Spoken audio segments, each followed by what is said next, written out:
We all want to know how we could save $1 right now, get food in our pantries, meals on the table for good reason. With everything that's going on, right? We might feel a little stressed, worried. Let's take a deep breath. I thought we could take a look from the past and learn from our grandparents about how they got through the Great Depression and take their frugal living tips and apply them today. Cook from scratch. Did I just turn you off? I'm sorry, but I really think we need to start doing things we've never done before. Making homemade bread is not as hard as you think, you guys. It really isn't. If you have a bread maker, awesome. If you don't have a bread maker, or even bread pans, you can still make homemade bread. You can use a baking sheet. You can use a slow cooker. Oh my goodness. I learned a few years ago about making bread in the slow cooker. Super easy, so good. The recipes are delicious. And my favorite white bread recipe is from the Food Nanny's Rescues Dinner. Such a good bread. Recipe is linked below. All right, they're about double in size, so I'm gonna put them in the oven now, 350 degrees for 30 minutes. Learn how to bake bread, because these skills you're just gonna become a pro at, and it's gonna get exciting to see what you come up with. You're gonna know how to make rolls, flour tortillas, that's what I'm learning right now. And then you'll learn how to make bagels and hot dog buns and hamburger buns, and then you won't have to run out and get those things. I learned back in 2020 how to make bread bowls. I mean, basically it's just one big roll, but I was intimidated by it. And once I tried it, I'm like, what? Why haven't I been doing this forever? So with learning to cook from scratch, have a baking day, okay? So you can make bread for the week. You can make bread for the month and put it in your freezer. You can even make your bread roll dough, wrap that up and put it in your freezer, and then take it out another time, let it thaw, and you can bake it later. So you can bake them now or bake them later, but get them made. Okay, I put the bread in these bread bags that I found on Amazon. They fit the size loaf. I'll leave a link for the bread pans in these bags. And this is the next day, we already blew through one loaf. When I make the 3 loaves, we eat the 1 loaf that day, and with like butter and jam, it's just so good, hot bread. And we've already made some sandwiches from this one this morning, and so now we have the 2 loaves for the week. So if you're using up all the chicken and you've got all those bones, don't throw them away, okay? What you could do is put them in a baggie or container, throw them in your freezer to use for later. So once you started collecting a lot, take out your slow cooker. Put those in there with some onions, some celery, carrots, and make your own stock or broth. The longer it sits there and does its thing, you're gonna get deeper into that bone marrow, and it's just gonna be so good. And then from there, you can put them in containers and put them in your freezer to use for later. I mean, it's easy to have bouillon on hand, but there's something about just not having all like that extra sodium and having that fresh chicken. It just tastes different and it's so good. So if you hold on to your roast bones, your steak bones, you could do the same thing and create your own beef broth. So during Thanksgiving, when you have your turkey, this may sound weird, but if you're at someone's house and they're just gonna throw away those turkey bones and they're offering leftovers, anyone want anything? And if they're not gonna use that carcass, I'd be like, can I have that? I have for you down below a leftover turkey soup, which is so good, using the bones, the carcass from your Thanksgiving turkey. You guys, seriously, learn to cook from scratch. It is not as hard as you think it is. And oh, it tastes so much better. Stop eating out. Ugh. This one might actually hurt some of us. It's so hard not to eat out when it's so convenient. On your days off, or when you can in your schedule, you're going to do your menu planning. Take out a piece of paper, grab your planner, grab a notebook, and let's menu plan. If you don't know where to start, I have tons of videos on how you can meal plan. But just go to your shelves first, see what you have. If you don't know what recipe you can put it to, go to allrecipes.com. You could type in certain ingredients, it'll bring up recipes for you. I love that website. You can look at the sales, go online, see what sales your store is having, plan your menu that way, instead of just randomly going to the grocery store and just buying stuff and then you come home and you don't know what to make with it. Now I know a lot of us are guilty of that, but that's gonna change, my friend.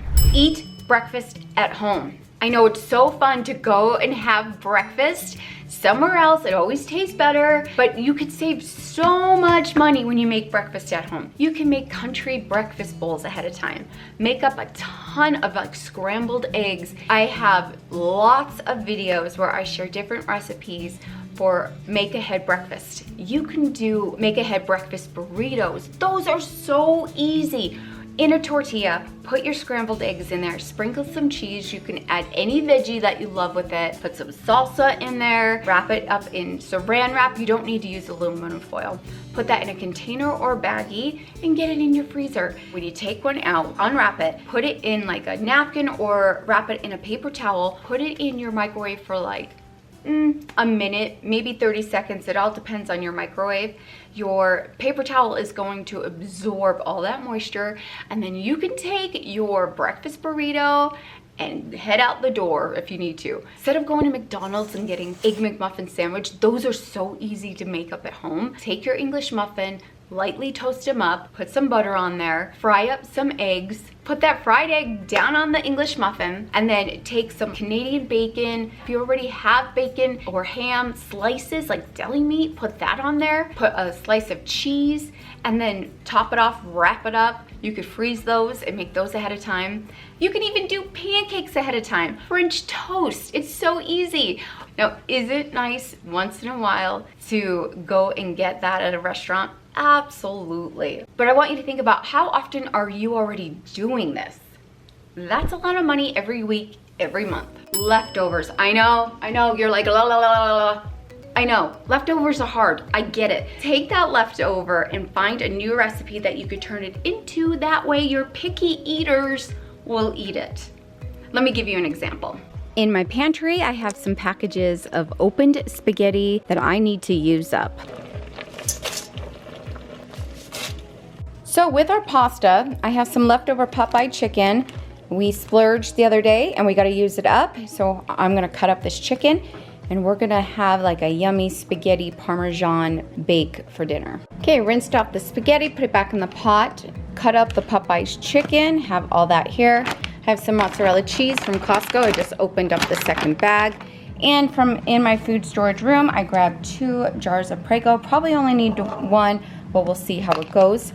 So what I'm gonna do is just get everything in here, mix it up, and then put it in our baking dish. I have some mozzarella cheese mixed in, 1 jar of sauce. So now I'm gonna put a layer of sauce down and then just cover it with mozzarella cheese. We're gonna get this in a 375-degree oven until I feel it's done. I don't know, maybe 15-20 minutes, we'll see.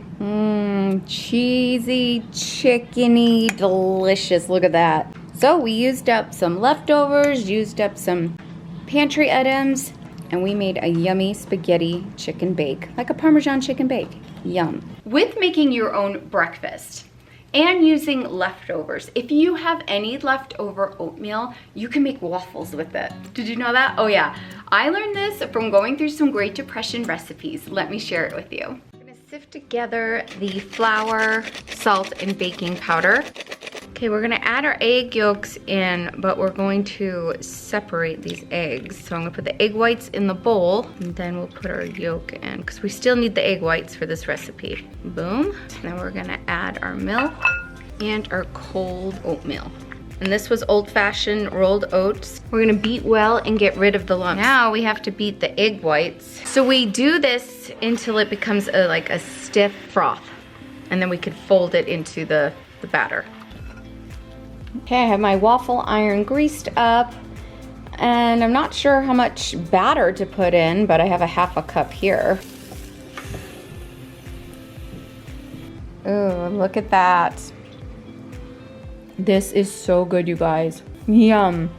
Add some fruit on top, strawberries, blueberries. This is really good and a great way to use up any oatmeal that you have. This is a definite keeper. Okay, another one is pack your lunch. If you work outside the home, pack your lunch. Have some pre-made lunches ready to go. Make a lunch, bring it to work. So good. I love baked potato bars. We're gonna slice them in half, and then we're gonna scoop scoop out the middle. But we're gonna be super careful as we do this because our potatoes are so soft. So I'm gonna add 4 ounces of softened cream cheese. Then you're gonna need 4 tablespoons of softened butter. I am gonna go light on the sour cream. And then you can add some shredded cheddar cheese. I'm gonna mash it up and make them into a freezer meal to have them again later. Okay, you're just gonna get it to the consistency that you want. I have to have onions with it. Oh yeah. Okay, I'm even gonna put some pre-cooked bacon in here. Okay, you could season this however you like. I'm gonna do some sour cream and onion seasoning. And then everything seasoning. We're gonna give this a good mix and then we are going to scoop. Now, if this doesn't all fit back in, that is okay because I will just eat that as is. So you could put them in a container or a Ziploc bag. These can last up to 3 months in your freezer. So if you decide to put them in a container like this is freezable. I'll leave a link to it. You can let it sit out to thaw if you want, or just throw it in a 375-degree oven up to 30 minutes and see how you do. And what is going to help with not eating out, having our meals at home, is batch cooking. This might be a complete turnoff for some of you, but if you want to save a buck and build things up in your pantry, you're gonna want to start trying this one out. Cook ahead of time. That way you're less likely to go and get takeout. Make your own takeout. Okay, so I have a video down below for you on some really easy freezer meals that are way better than takeout. The flavor is so good. I also have a playlist down below for you with some really good pizza recipes. You can make pizza freezer kits. What you could do is make your dough ahead of time, put it in a Ziploc bag that already has oil in it, put that in another Ziploc bag that has all your toppings in it. And there's more little Ziploc bags. I know it's a lot of plastic. If you could figure out to do it without the plastic. So in there you've got your sauce, you've got your cheese, your toppings like onions, peppers, mushrooms, anything you want in there. And then all you have to do is take that whole kit out and make up your pizza. I'm not a young mom anymore. But when my kids were younger and I was younger, I definitely froze sandwiches ahead of time. Like peanut butter and jelly sandwiches freeze up so good. The key to that is putting peanut butter on both sides of the bread, then your jelly. And they freeze up great, you guys. And I would also do for sandwiches, ham and cheese sandwiches ahead of time as well. The key to that is putting the mayonnaise in the middle of your sandwich and not on the bread. Yes, even though the oils, you would think from like mayonnaise and stuff, would not make it soggy, but it does. So I would put the mayonnaise and the mustard in the middle of the sandwich. Those work so good. Wrap them up, get them in your freezer. They can last a couple of months in there.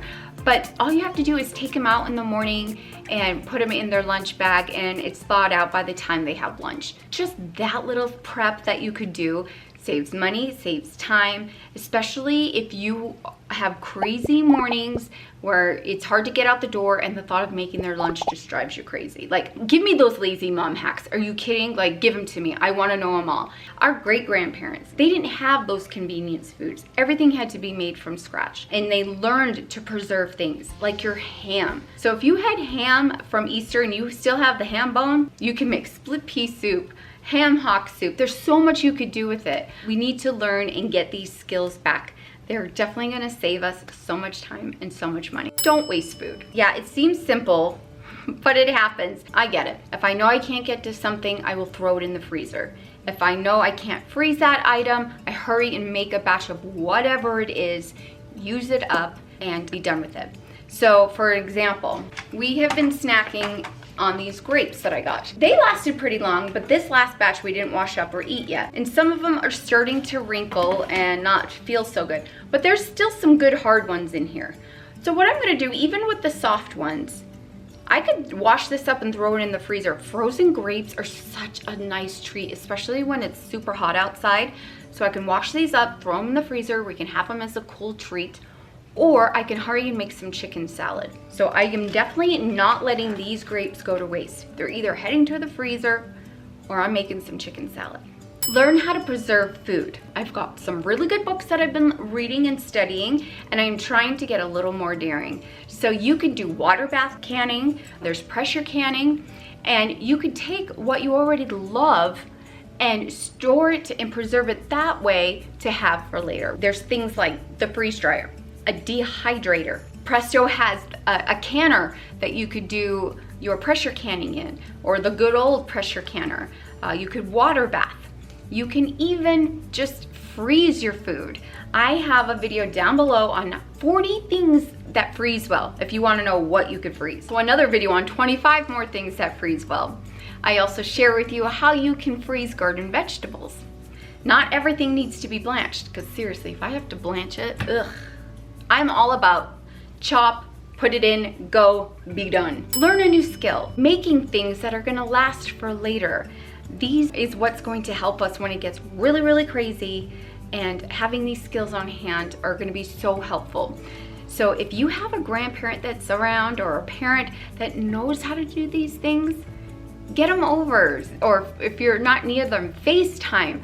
Schedule some time to get together and learn these skills. Definitely do some price comparison around your area. To save on chicken, you can get the whole fryer chicken. Now, right now, I can get a whole bird at Walmart for about $8 and what was it? $8.16. That's okay, but they are selling 2 twin fryers together, and that right now, it's on the average about $13.23. So that's about $6.61 for a bird.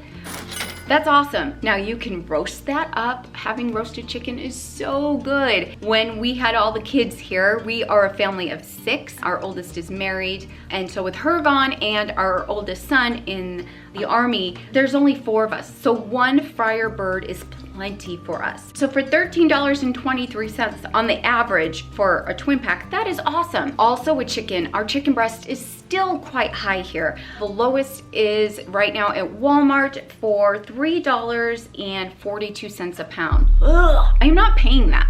I'm not. I will go to different cuts of meat. I will definitely get the fryer bird, but I also love getting chicken quarters.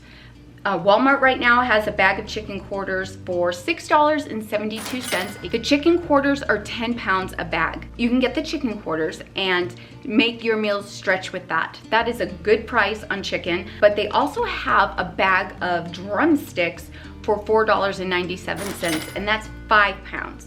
So that comes to 67 cents a pound. That's awesome, which is the cheapest in my area. Well, it ties with Costco. The reason why I can have these numbers just fly off of my head is because I'm constantly studying the prices. And our grandparents had to do that in the Great Depression too. They had to know, okay, we've got this limited amount of money. How can we make this stretch? What can we make? How can we get creative? The coolest recipes came out of the Great Depression. And then after the Great Depression, World War II happened.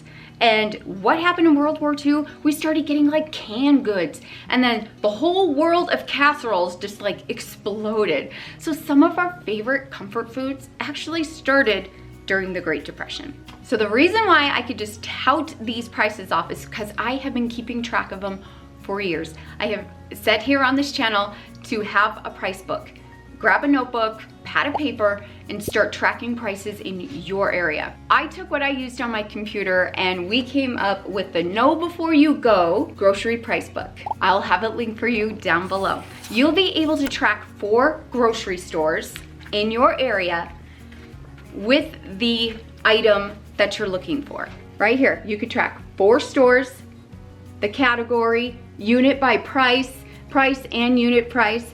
And up here in the header, we have every category you can think of to track. We've got everything in canned goods, bakery.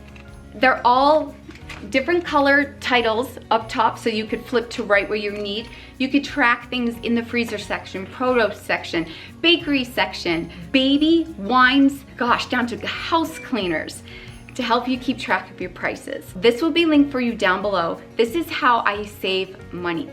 I track the regular prices. Do not track sale prices, guys, because they vary. What you're doing is tracking regular prices, so when that store has a sale or another store has a sale, you can really see if it's a sale or not. You'll be like, yeah, I'm not falling for that gimmick. Grab yours down below. It's made to get messy. Erase is often, you could track every month, every quarter, get in there and use it. Don't let perfectionism stop you from scratching things out or erasing things. That's what it's meant for.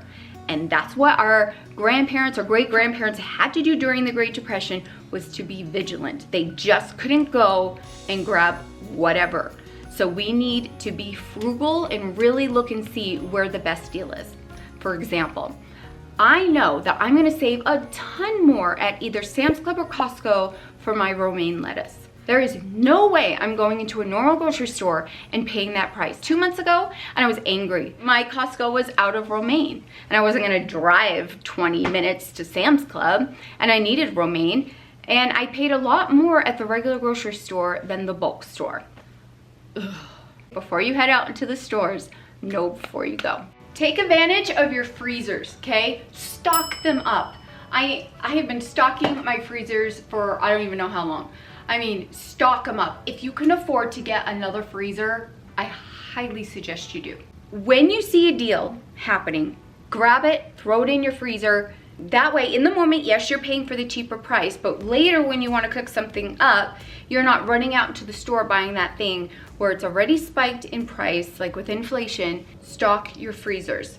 Now, we like to go in with the family, we all pitch in, and we get a couple of cows. We get 2 cows and we split them up amongst the family. We find a rancher in the area, and let me tell you, they are so much cheaper than just going to the grocery store to get your cuts of meat. So much money. I have a video down below where I actually break it down how much we paid for all the beef in our freezer. Now, if you're thinking, there's just a couple of us, should I still load up my freezers or buy in bulk?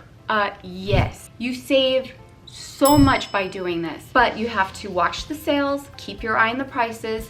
I have videos down below I'll leave where I teach you how to shop in bulk. If your grocery stores do put out some bulk items, or if you're at the bulk store and you want to buy that big bag of like pinto beans, you need to know if it's really a good price. And how you know that is by comparing it to other pinto beans in the other stores in your area.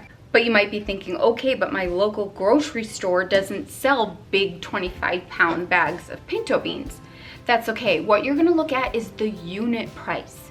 And if it's cheaper to get the big bag at the bulk store, you're gonna do that. But if your other grocery store's unit price actually beats out that big bag, then you can grab the equivalent at that grocery store to get to your 25 pounds. Does that make sense? It's not always about the price tag. You've got to look at the unit price, either by ounce or by pound. That's where you know where you can save. And during the Great Depression, a lot of people were accustomed to buying in bulk, especially for things that they used all the time, like flour, sugar, rice, spices, other grains or dry goods that were in season. I know we all want to save on our proteins, our steaks, our beefs, our chicken, fish, eggs. Oh my gosh, right? Have they started going down in your area? They have here a little bit. What can we do to save money on our protein, okay? Now, if you're a meat lover, listen up. If you're not, so sorry. What you could do to help save on your protein is find things to replace that protein, especially with meat. You could use things to help meat stretch or substitute with beans, with rice, with lentils, and even oatmeal. Those are really good extenders to put in with your meals. If you like meatloaf, definitely add in oats to that. You can definitely put beans in there. You can do the whole bean, like cook up your whole bean, or you can even puree them and put them in your meatloaf. I have a really good Great Depression recipe meatloaf I shared with you one time. It is so good that it is right up there with the meatloaf that our family has all the time. In a bowl, take your evaporated milk and we're gonna cover the bread with it. And we're gonna let this be in here until it's absorbed. So you're gonna need 1 1/2 teaspoon of salt and 1/2 teaspoon of pepper. And then your onions. Stir with a fork, mix in ground beef. Place in a lightly greased baking loaf pan. This does not look like my Paula Deen meatloaf. That is yummy meatloaf. I'll leave a link for it down below. But wasn't meatloaves all like came from the Great Depression? And I know like then once World War II started. So I think that's how we got our meatloaves. where they probably originally started from. From my research, that's what I'm seeing. Loaves became very common. Here's our loaf. You can spread the top with ketchup, that's optional. You could lay strips of bacon down, that's optional. A 1/3 cup ketchup, I don't know. Let's just put the ketchup on. This is pre-cooked bacon, but it still, to me, seems like it's undercooked, so we'll just put this down. All right, we got bacon down. 350 degrees for an hour. Ooh, here is the meatloaf. I ended up draining some of the fat from the sides that built up. Okay, I let this set for a little while, but it is still piping hot. Look at that. That is not bad at all. Wow, this is a keeper. If you would like to see some Great Depression recipes that are so good that you can make even today, click on these 2 videos I have for you. One of these videos has the wacky chocolate cake. You gotta try it. It is so good. Thank you so much for joining me. We'll see ya.